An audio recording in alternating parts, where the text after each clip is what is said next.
Mission Possible is a new track I created under my music alias NEKRO 1990, based on the Mission Impossible opening theme song. Is streaming everywhere that music can be streamed. Apple, Spotify, YouTube, Pandora, wherever. Check it out. After the first 3 Mission Impossible films, they are not numbered chronologically, which is why I'm putting together this guide for you. First, I'll give you a list of the films in their chronological order. Then, I'll give a brief summary of each film, so you can have an idea of where each story goes in the series. And occasionally, I might stop for a little fun fact here and there. So before we get into each mission detail, let's go over the order. It's pretty simple in the beginning. It goes Mission Impossible 1, 2, and 3. Pretty easy to follow, right? It was supposed to end here at 3 as a trilogy, which is why they have names rather than numbers after this point. 4, Ghost Protocol. 5, Rogue Nation. 6, Fallout. 7, Dead Reckoning. And 8, The Final Reckoning. First fun fact before we get into the details of each movie, Mission Impossible is the first movie that Tom Cruise was a producer of. Now let's take a look at how far he's taken it. I love making movies. There's such a unique intensity and joy of so many people coming together. Mission Impossible is the first film that I ever produced. And to be here after all these years, it's a wonderful thing. So we begin with Mission Impossible, the impossible mission that started it all. Tom Cruise plays Ethan Hunt, an agent of the IMF. That stands for Impossible Mission Force, by the way, not the International Monetary Fund. Anyways, Ethan is framed for the murder of his team during a botched mission in Prague. Going rogue to clear his name, Ethan sets out to uncover the real traitor, while evading capture by both the bad guys and his own agency. He also discovers a conspiracy involving a list of covert agents known as the NOC list. With help from an ally, we are introduced to the character Luther Stickle, who is a tech expert played by Ving Rhames, who becomes a returning character for all future Mission Impossible sequels. Ethan navigates through a web of betrayal, globe-trotting action, and high-stakes espionage, featuring iconic scenes like the wire-suspended break-in, running away from a tidal wave caused by an exploding aquarium, and a climactic train sequence. All set against the backdrop of the series' signature thrilling music and Tom Cruise's intense stunt work. This action-packed thriller set the tone for the entire Mission Impossible franchise, blending espionage, betrayal, and non-stop action. Next, I want you to imagine the hottest woman in the world. Now imagine she injects herself with a deadly virus to keep it away from her ex. No! God, please, no! No! No! No! Because you made her fall in love by nearly driving her off a cliff, and now she has 19 hours and 58 minutes to live. This is also the plot of Mission Impossible 2. Okay, but seriously. In Mission Impossible 2, or MI2 as the fans call it, Tom Cruise returns as Ethan Hunt, who is now assigned to retrieve a deadly virus called Chimera and its cure, Bellerophon, from the rogue IMF agent Sean Ambrose. Set in Sydney, Australia, the plot involves Ethan teaming up with Nia Nordhoff-Hall, played by Thandie Newton. She is a thief and Ambrose's ex, who goes undercover to infiltrate Ambrose's operations. Directed by John Woo, whose film is known for its stylish action sequences, a cliff climbing scene, and a motorcycle chase across the Australian outback, blending spy thriller elements with high-octane action and a touch of romance. MI2 really holds a special place in my heart for the game of Motorcycle Chicken and the iconic Limp Bizkit cover of the Mission Impossible theme song.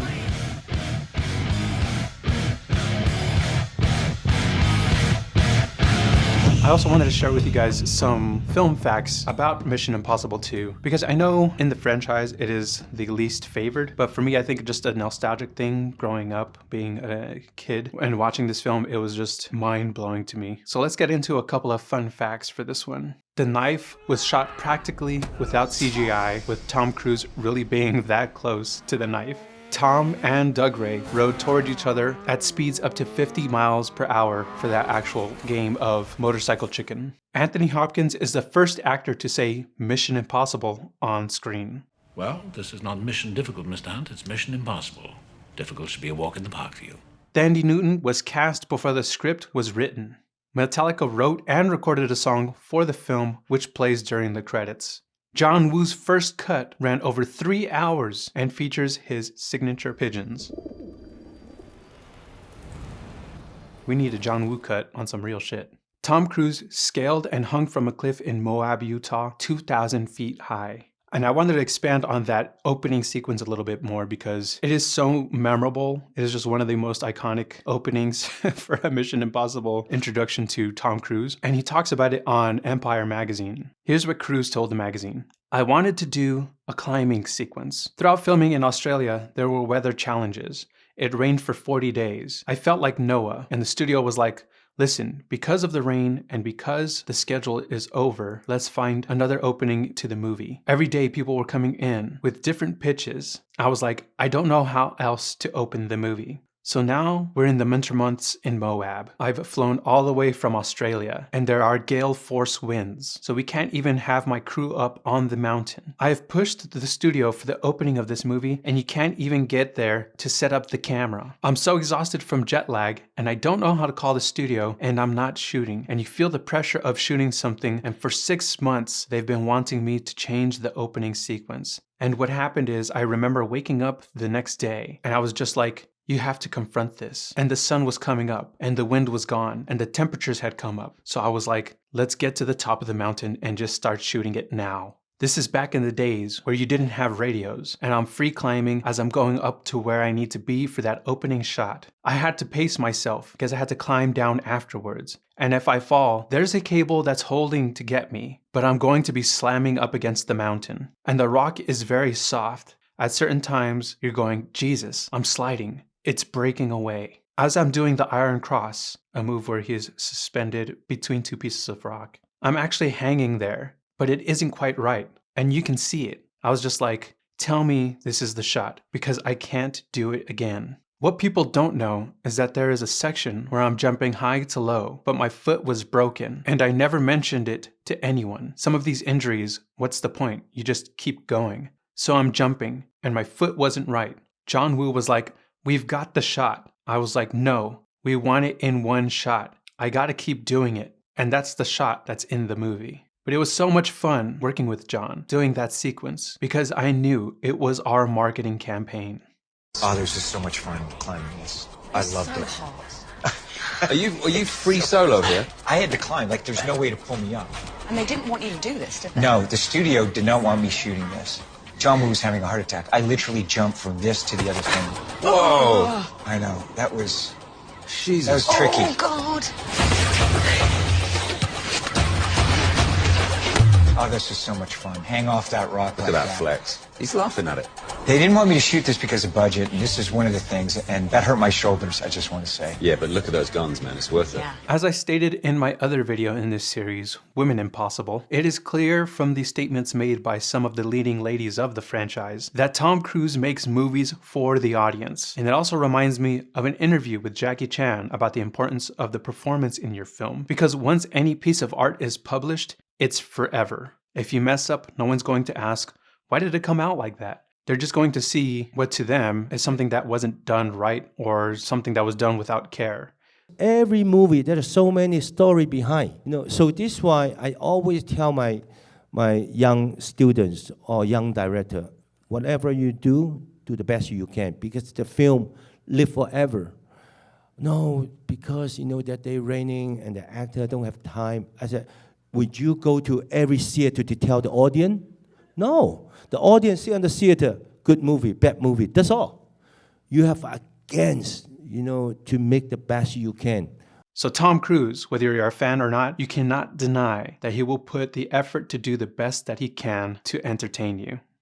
What I hope to do with movies, and I think even from the beginning, since I was a kid, 18, I remember thinking I hope to have a film and to make movies so that they could be watched, not just opening weekend, but something that can be looked at 5 years, 10 years, and still an audience, if I've done my job right, it still communicates to them and they're still entertained by it. In Mission Impossible 3, things get real personal for Ethan, who is now semi-retired and engaged to Julia, a nurse who is unaware of his spy past. The story kicks off with Ethan being dragged back into the game to rescue a captured agent, Lindsay Ferris, who is a former spy student trained by Ethan. She was held hostage by the ruthless arms dealer Owen Davian, played by the legendary Philip Seymour Hoffman. Rest in peace, my guy. Things get personal when Davian threatens Julia's life if Ethan doesn't retrieve the rabbit's foot, a mysterious device with the power to do some serious harm if it falls into the wrong hands. Philip Seymour Hoffman delivers a menacing performance as the villain, and the film blends action with emotional stakes, exploring Ethan's struggle to protect his personal life from his spy one. It's a thrilling mix of gadgets, disguises, and heart-pounding action with a dose of personal drama. Now, supposedly this was planned to end as a trilogy for Ethan Hunt at least. In Ghost Protocol, Cruise was supposed to be replaced by Jeremy Renner, but now we get to the point where the films are no longer sequentially numbered. In the fourth Mission Impossible installment, Ghost Protocol, Ethan gains two new notable friends who become regulars in the Mission Impossible franchise. The first being Benji, played by Simon Pegg, who is kind of almost like a parallel version, the white guy version, of Luther Stickle, the character played by Ving Rhames. So we got basically two tech guys. We got like a yin and a yang version, like they come in models now. Do you want the black tech expert or the white tech expert? But they're both really good, and they both continue to be part of the franchise. And then we have Brandt, played by Jeremy Renner. They face a crisis when an explosion at the Kremlin leads to the IMF being disavowed under Ghost Protocol. Framed and off the grid, they must clear their names while stopping a nuclear strategist, codenamed Cobra, from starting a global conflict. The film is renowned for its intense action, including Ethan's iconic climb up the Burj Khalifa, which is a skyscraper located in Dubai, known for being the tallest building in the world, followed by a thrilling car chase set in the same city. The film involves globe-trotting action adventures from Moscow to Mumbai, all while using clever gadgets and facing intense stakes. Alright, before we continue into the next Mission Impossible film, I want to share some interesting facts about Ghost Protocol, which served as a reboot to the Impossible franchise. Paramount attempted to retire Tom Cruise on Ghost Protocol, and Cruise simply decided that he wasn't being retired, going on to lead the franchise for another 14 years, which to me is just one of the great movie star stories. From an article on Yahoo, stunt coordinator Greg Smurs confirms there was a point in the script where he's fighting Michael, where he's supposed to get his leg broken. They wanted it hyperextended at the knee, just shredded. End of career, you know? The studio was going to write him out, and Tom did not want it. He was strapping in his harness, looked at me and said, "I ain't going nowhere." Then walked out on set and did his thing. We had the leg break, all set and ready to go, and it disappeared. Smurs, who first collaborated with Tom Cruise in Mission Impossible 2, also stated in reference to the Burj Khalifa, "I said to Brad, do you have any idea what we're doing?" He recalls Brad saying, "We're climbing up 1,700 feet in the air, 200 feet up a building. This has never been done before, and it'll never be done again because they're never going to allow it." Smurs continues, "It's a work of art, and I don't think it can ever be beat as far as a climbing sequence on a building." Notice how Ghost Protocol begins with Tom Cruise at the lowest point in his career as a movie star in movie star jail, and simply deciding that he doesn't want to be in movie star jail, so he leaves. Now also try to imagine the Mission Impossible franchise if they had handed the torch to Jeremy Renner after Ghost Protocol as originally planned. I feel kind of bad for Jeremy Renner because he's a good actor, and I wish they really would have just gave him his own franchise to be the leader of, like Hawkeye. Even though I hate Marvel at this point, Hawkeye was Jeremy Renner's thing. They tried to restart the Bourne franchise with Jeremy Renner, and it's like, you're not Matt Damon. And then to find out that they try to also give him the Mission Impossible franchise, like, well, you're not Tom Cruise either. I feel bad for Jeremy. Like, I'm a fan of him, but it's like one of those things where, God, you wish the guy would catch a break. From here on out, Tom Cruise gains a new professional friend in the film industry, Christopher McQuarrie, who, other than Mission Impossible, is involved in many of Tom Cruise's other films. So, in Mission Impossible 5, titled Rogue Nation. The IMF is disbanded, but Hunt goes rogue to tackle the Syndicate, which is basically like the evil twin of the IMF and full of rogue agents who want to cause global chaos. Ethan teams up with this mysterious woman named Ilsa Faust, a new and reoccurring character who returns in later Mission Impossible films, played by Rebecca Ferguson, who's kind of both with and against Ethan, making for a very intriguing relationship that keeps you guessing. Solomon Lane, played by Sean Harris, is a chillingly calm but menacing antagonist that Ethan must stop. Amidst the high-stakes missions, we get action and stunts involving car chases, an opera house showdown, and an anxiety-inducing underwater sequence. Did I forget to mention that Tom Cruise climbs up a pole using physics to get to Rebecca Ferguson, which, to be honest, is a insanely Chad spy move? The film combines intense action with deeper character exploration, highlighted by the memorable stunt where Tom Cruise is hanging off of an airplane.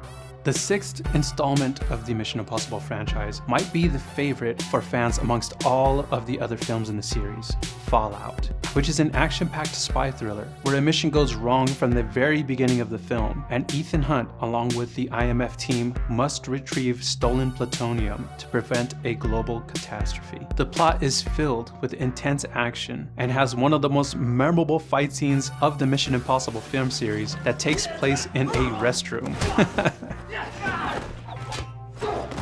There's also a helicopter chase, alongside complex twists and trust issues highlighted by August Walker, played by Henry Cavill. And Henry Cavill, by the way, who was simultaneously playing Superman in the DC universe, refused to shave his mustache for the reshoots of Superman because he wanted to keep the character consistency for his Mission Impossible character. And boy, Henry Cavill is another one of those guys who fans love him. He is perfectly cast in a lot of the projects he's involved in, but unfortunately, due to the leadership, if that's what you want to call it, I feel like there's a lack of leadership. But the people involved in a lot of the projects that he's cast in don't care about the material of the films he's involved in as much as he does. So I hope Henry Cavill continues to have a successful career, and hopefully he can work with studios and project managers who care about the projects he's in as much as he does. Anyways, in Fallout, we also get the return of Solomon Lane from Rogue Nation. It delves into themes of personal sacrifice and the consequences of choices, with returning characters adding depth and humor.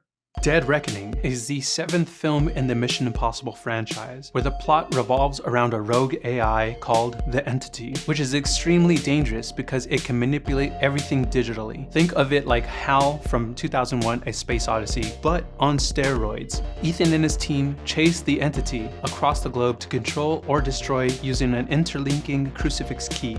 The movie is packed with spectacular stunts, like cruising, riding a motorcycle off of a cliff, and introduces new characters, including the thief, Grace, played by Hayley Atwell, who is my personal favorite IMF girl. Please, God, just give me a chance with her. Look at her, she's so stunning.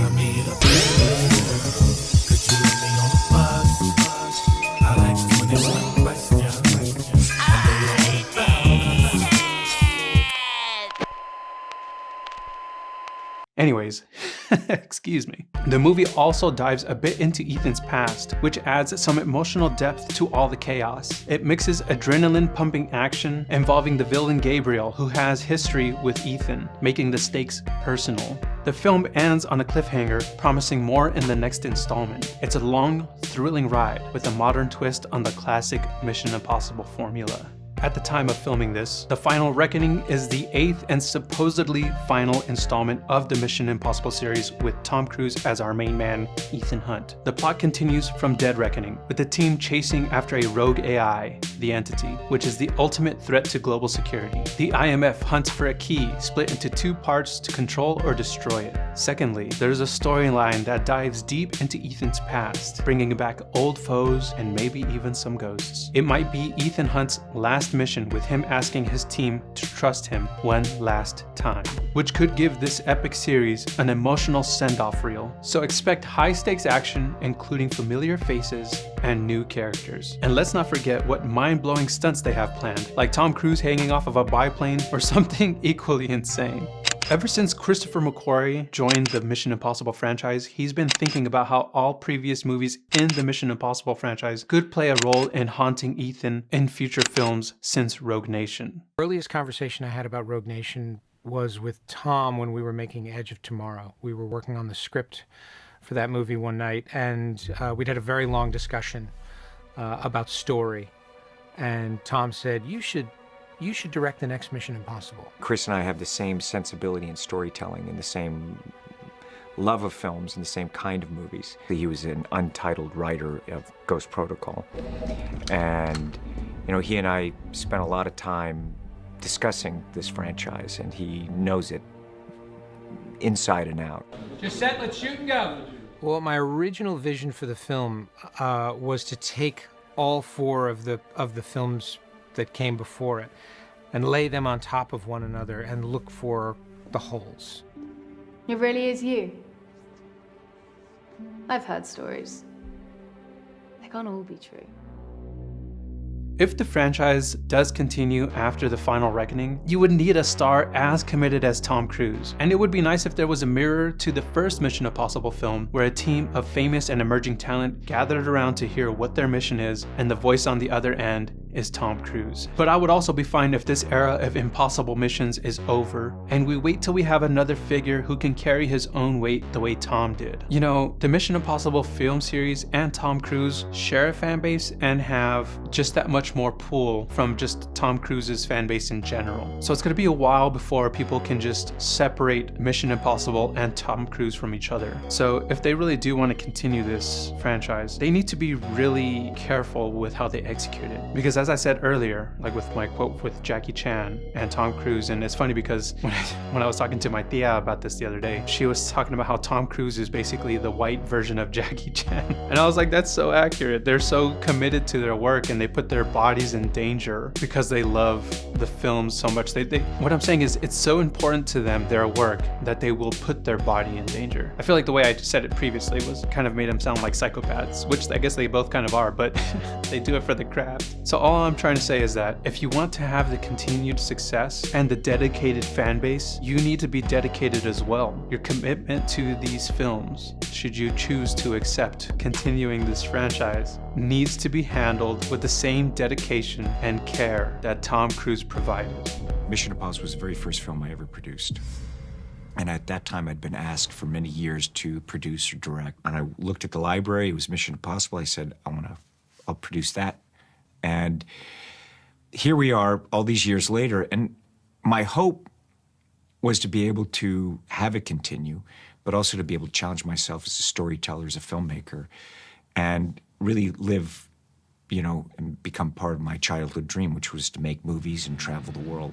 It's a spy franchise, unlike James Bond. James Bond might be more iconic, more recognized, but Mission Impossible tells way better stories and has way more interesting characters. And this is not to knock on James Bond. I know they're going through a bit of a growing pain right now, and who knows what Amazon is going to do to that franchise. I feel like now that it's in the hands of Amazon, it's definitely going to ruin that series. So people might say things like, James Bond's been around longer. But Mission Impossible, from a storytelling perspective, is superior. It just is. There's no ands, ifs, or buts about it. But I will give a shout out to Pierce Brosnan, who is my personal favorite James Bond. And Daniel Craig in the first film he was in, Casino Royale, is one of the greatest James Bond films in that whole franchise. But anyways, I'd like to hear from you guys though. Which Mission Impossible film is your favorite? Which mission would you accept? And if there's any fun facts, actually, that I didn't mention because this video is long enough as it is, share it below. I'd like to hear more about things that I wasn't able to cover in this video because God knows, this could have gone on forever. Oh, and guys, don't forget, my tribute track to this film series, Mission Possible, is streaming on all platforms. Just look me up. NEKRO 1990 Mission Possible, wherever you stream your music. It is kind of like a deep house techno version of the Impossible theme song. But anyways, take care, guys. For more uneducated expert analysis on film and cinema and the creative field in general, follow us on Twitter at Ghettoplex_MP4, on Instagram at Ghettoplex.mp4, and subscribe to us on YouTube at Ghettoplex. Hey, listen, we really gotta roll. We gotta get this shot. Oh yeah, we're filming. We gotta get this shot. All right, are you coming? Not on your line. Good luck. Okay. We'll see you down there. Whoa. Where was I? Oh yeah, thank you for supporting Top Gun Maverick. As always, thank you for allowing us to entertain you. It truly is the honor of a lifetime. Yeah. Very lucky. I'm running out of altitude, so I better get back to work. We gotta get this shot. You have a very safe and happy holiday. We'll see you at the movies.